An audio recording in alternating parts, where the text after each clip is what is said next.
இந்த வீடியோல நம்ம 2 விதமான நியூஸ் பார்க்க போறோம். அதுல முதல் நியூஸ் ரொம்பவே சோகமான ஒரு நியூஸ் அப்படின்னு தான் சொல்லணும். பிரபல ஹாலிவுட் நடிகரான அகி அலியோங் அவர்கள் சமீபத்தில உடல்நலக்குறைவு காரணமா இறந்து போயிருக்காரு அப்படிங்கிற தகவல் வெளியாகி எல்லோருக்குமே மிகப்பெரிய ஒரு சோகத்தை ஏற்படுத்தியிருக்கு.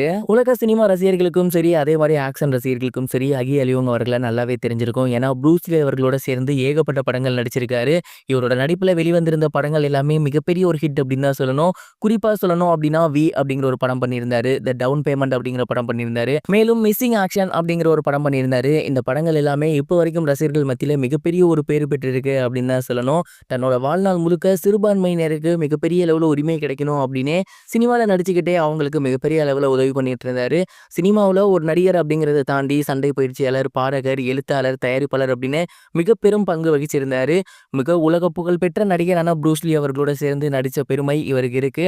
அண்ட் இந்த ஒரு நிலையில அவர் இறந்து போயிருக்காரு அப்படிங்கிற செய்தி வெளியாகி எல்லோருக்குமே மிகப்பெரிய ஒரு சோகத்தை ஏற்படுத்தியிருக்கு. கடந்த சில வருடங்களாகவே அம்னீசியா பிரச்சனையால அகி அலியோங் அவர்கள் பாதிக்கப்பட்டு வந்திருந்தாரு. இது மட்டும் இல்லாம அவருக்கு உடல்ல ஒரு சில பிரச்சனைகள் ஏற்பட்டிருந்துச்சு. அண்ட் இதற்காக தொடர்ந்து சிகிச்சை எடுத்து வந்துட்டு இருந்தாரு. இந்த ஒரு நிலையில அகி அலியோங் அவர்கள் இறந்து போயிருக்காரு அப்படிங்கிற செய்தி வெளியாகி எல்லோருக்குமே மிகப்பெரிய ஒரு சோகத்தை ஏற்படுத்தியிருக்கு. அகி அவர்களோட மறைவு செய்தியை கேட்டு தொடர்ந்து திரைப்பிரபலங்கள் எல்லோருமே தங்களோட கண்டோலன்ஸை பதிவு பண்ணி வந்துட்டு இருக்காங்க. குறிப்பா ப்ரூஸ் லீ அவர்களோட ஃபேன்ஸ் எல்லாருமே அவர் கூட இவர் இருந்த பிக்சர்ஸ்லாம் போட்டு தங்களோட கண்டோலன்ஸை அடுத்தடுத்து பதிவு பண்ணி வந்துட்டு இருக்காங்க. இது ஒரு புறம் இருக்க, தமிழ் சினிமால பிரபல காமெடியனா இருந்த சத்யன் அவர்களை பத்தின ஒரு செய்தி சமீபத்தில் வெளியாகி எல்லோருக்குமே மிகப்பெரிய ஒரு ஷாக்கிங்கை ஏற்படுத்தியிருக்கு அப்படின்னு தான் சொல்லணும். தமிழ் சினிமால நண்பன், துப்பாக்கி, சிவா மனசுல சக்தி போன்ற படங்களின் மூலியமா ரசிகர்கள் மத்தியில் மிகப்பெரிய வரவேற்பு பெற்றிருந்தவர் தான் நடிகர் சத்யன். அண்ட் இவர் பார்த்தீங்கன்னா ஆரம்ப காலகட்டத்தில் ஹீரோவா அறிமுகமாக இருந்தாரு. அதுக்கப்புறம் மிகப்பெரிய அளவில் அந்த படங்கள் போகாததுனால தன்னோட ட்ராக்கை அப்படியே மாற்றி காமெடியனா மாறி இருந்தாரு. படத்தில் வேணா இவர் ஒரு சாதாரண மனுஷனா இருக்கலாம். பட் இவரோட சொந்த ஊர்ல இவர் மிகப்பெரிய ஒரு பணக்காரராக இருந்திருக்காரு. குறிப்பா சொல்லணும் அப்படின்னா, மாதம்பட்டி தான் இவரோட சொந்த ஊர். அங்க கிட்டத்தட்ட ஒரு 500 கோடிக்கு இவர் சொந்தக்காரராமா. மிகப்பெரிய ஒரு அரண்மனை தான் இவரோட வீடா இருந்திருக்கு. பல ஏக்கர் இவருக்கு சொந்த நிலமா இருந்திருக்கு. நடிகர் சத்யராஜ் இவருக்கு ரொம்பவே நெருங்கிய சொந்தக்காரர். அண்ட் அவரு சினிமால போயிட்டு இருக்கிறத பார்த்துட்டு இவருக்கும் சினிமா ஆசை வந்திருக்கு. அதனால தானும் ஹீரோவா நடிக்கிறேன் அப்படின்னு ஆரம்ப காலகட்டங்கள்ல ஹீரோவா ஒரு சில படங்கள் பண்ணியிருக்காரு.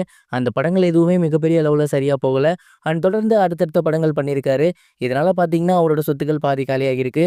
அதுக்கப்புறம் சினிமால ஓரளவு நல்லபடியாவே நடிச்சு வந்தாலுமே மிகப்பெரிய அளவுல அவரு பேரு வாங்கல. அண்ட் இப்ப சமீப காலமா சத்யன் அவர்களுக்கு மிகப்பெரிய அளவுல படங்கள் எதுவும் இல்ல. அண்ட் மிகப்பெரிய ஒரு அரண்மனையை வாழ்ந்த அவரு இன்னைக்கு ரொம்ப சாதாரணமான ஒரு வாழ்க்கையை வாழ்ந்து வந்துட்டு இருக்கிறத பார்த்துட்டு அவங்களோட ஏரியா மக்களும் சரி, ரசிகர்களும் சரி, ரொம்ப நல்லா வாழ வேண்டிய மனுஷன் இப்படி ஆகிட்டாரே அப்படின்னு சொல்லி வந்துட்டு இருக்காங்க. உண்மையிலேயே நடிகர் சத்யன் அவர்களோட காமெடிலாம் ரொம்பவே நல்லா இருக்கும்.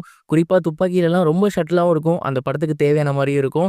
தொடர்ந்து அவர் மறுபடியும் அடுத்தடுத்து படங்கள் பண்ணா ரொம்பவே நல்லா இருக்கும் நண்பன் மாரி. நீங்க என்ன நினைக்கிறீங்க?